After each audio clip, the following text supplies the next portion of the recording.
Good morning friends. Today we are going to talk about ITP. ITP का मतलब है audio और इम्यूनोपैथिक थ्रोम्बोपर्प्यूरा, thrombocytopenic purpura. This is a disease that occurs due to an autoimmune disorder where the body it attacks the platelet cells. हमारे body के अंदर जो platelet sales हैं उनका रोल होता है ब्लड क्लॉटिंग में. जब भी आपको कोई इंजरी होता है उस टाइम पर जो ब्लड क्लॉटिंग होता है वो प्लेटलेट्स के कारण होता है बिसाइड्स अदर फैक्टर्स. प्लेटलेट्स की अब अगर दिस प्रॉब्लम आ जाए जहाँ पे बॉडी की जो ऑटो इम्यून सिस्टम है वो प्लेटलेट्स के अगेंस्ट एंटीबॉडीज़ प्रोड्यूस करने लग जाते हैं, specially the immunoglobulin G antibodies, जो कि आपके प्लेटलेट सेल्स के ऊपर अटैच हो जाते हैं and they prevent blood clotting from occurring in case of any injury. Now most of the problem that occurs due to this is that why does this occur? Mostly the cause is not known, but usually it has been seen that in children either viral infection or viral fever के बाद ये problem start होता है, whereas in adults also this can be due to many reasons such as taking medicines that are may be harmful to the body. Then there are certain diseases, genetic diseases. Then there are some problems with the liver such as hepatitis C. Then some splenic diseases that may occur which can lead or cause this problem. What are the symptoms that occur when one person has ITP? ITP के अंदर patient को ज़्यादा bleeding होगा. अगर female patient है उनके अंदर menstruation के टाइम सीवियर ब्लीडिंग होगा, that is known as menorrhagia. In other children and other older adults और मेल पेशेंट्स यूजुअली अगर कोई इंजरी हो जाती है तो पेशेंट को बहुत जल्दी ब्रूसिंग होना शुरू हो जाएगा और पिन पॉइंट रेड स्पॉट्स आपकी बॉडी पे डेवलप होने शुरू हो जाएंगे, जिसके अंदर बेसिकली जो स्किन के अंदर जो माइन्यूट ब्लड वेसल्स हैं दे रप्चर हो जाते हैं और उसके करके ये पिन पॉइंट रेड स्पॉट्स आपके स्किन पर दिखने लग जाते हैं. इसे हम पर्प्यूरा भी कहते हैं और पटीके भी कहते हैं, depending on what kind of condition the patient is having. Then there is other symptoms besides excessive bleeding or the petechial rash. Patient को कुछ पेशेंट्स में देखा जाता है कि excessive bleeding from the nose start हो जाता है, specially during the summer months, या फिर जिसे हम नास का फूटना भी कहते हैं. देन कुछ केसेस के अंदर पेशेंट को ब्लीडिंग या कोई इंजरी हो जाता है तो ब्लड क्लॉट की फॉर्मेशन नहीं हो पाती, जिसके कारण वूंड हीलिंग डिले हो जाती है.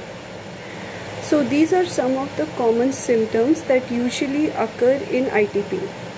इन सीवियर केसेस में जहाँ पे प्लेटलेट्स का काउंट बहुत ज़्यादा डिक्रीज़ हो जाता है, जैसे कि लेस देन 50,000, उन those cases even internal bleeding can occur in the various organs. The various organs that are usually involve that can result in internal bleeding is the intestinal bleeding, जहाँ पे intestine में आपके बहुत severe bleeding होना शुरू हो जाएगा. Spleen में ब्लीडिंग हो सकता है, रप्चर हो सकता है ब्लड वेसल्स का किसी भी बॉडी पार्ट के अंदर, and patient is not aware of this unless a blood test is done to confirm the diagnosis. Now how do we know कि पेशेंट को ये ITP है या नहीं है? There are some blood test specifically that is done to exclude first और to rule out certain other diseases that may have this problem. The first problem is that to platelet definitely a complete blood count test is done, which will indicate whether the platelet count is normal or is it not normal. If it is below a certain value, then it is a suspicion that this patient may be suffering from ITP. Besides this, there are other factors or tests that can be done to rule out other diseases having the same issue. For this usually biopsy of the bone marrow is done, जिसके अंदर आपके bone marrow जो कि एक आपके bone के अंदर tissue रहता है जिसमें से बायोप्सी लेकर आपके सेल्स को स्टडी किया जाता है. उन दोज केसेस में हमें मालूम चलता है कि कोई केस में पेशेंट को is he having that problem due to the ITP और is it some other factor.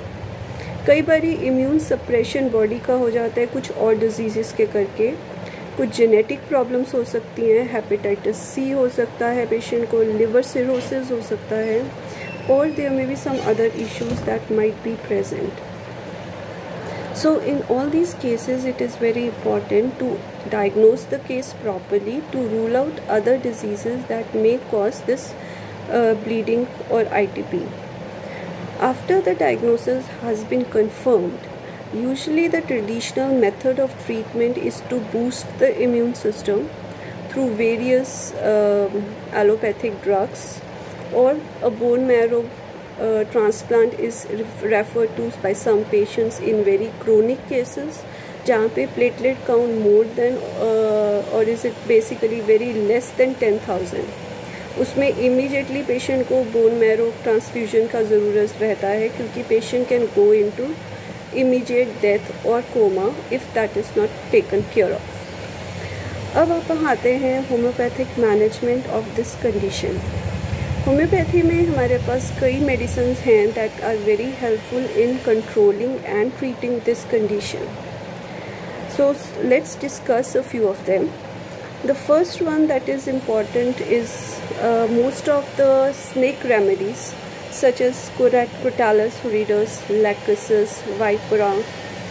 Some of these medicines, depending on what the patient's symptoms are, can be given them these medicines to control the bleeding.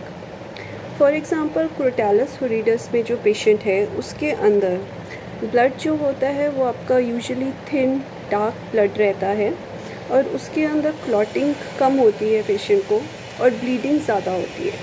Bleeding होने के कारण patient को weakness रहता है, but that is not as severe weakness as compare to other remedies. Next two medicine है इसके अंदर acetic acid, which is also again a very good medicine for this condition. इसके अंदर ब्लड बिल्कुल पतला रहता है पेशेंट का, बिल्कुल ब्राइट रेड ब्लड आएगा, वाटरी भी हो सकता है कई बार इस केसेस में, और इसके अलावा पेशेंट में वीकनेस भी रहती है, but weakness as compare to Crotalus is much less. Third medicine जो है इसमें सल्फ्यूरिक एसिड है, जिसके अंदर की ब्लड जो है बिल्कुल ब्लैक रंग का आएगा on bleeding from any orifice. इसके अलावा ब्लड जो है थिक होगा, डार्क और ब्लैक कलर का होगा, और इसको में पेशेंट को सीवियर वीकनेस प्रेजेंट होगा. So besides this there are other medicines also such as hamamelis. Hamamelis में ब्लीडिंग जो है वो थिक होगी, गाढ़ी एकदम होगी, there may be no clotting, but patient may see clots in the blood.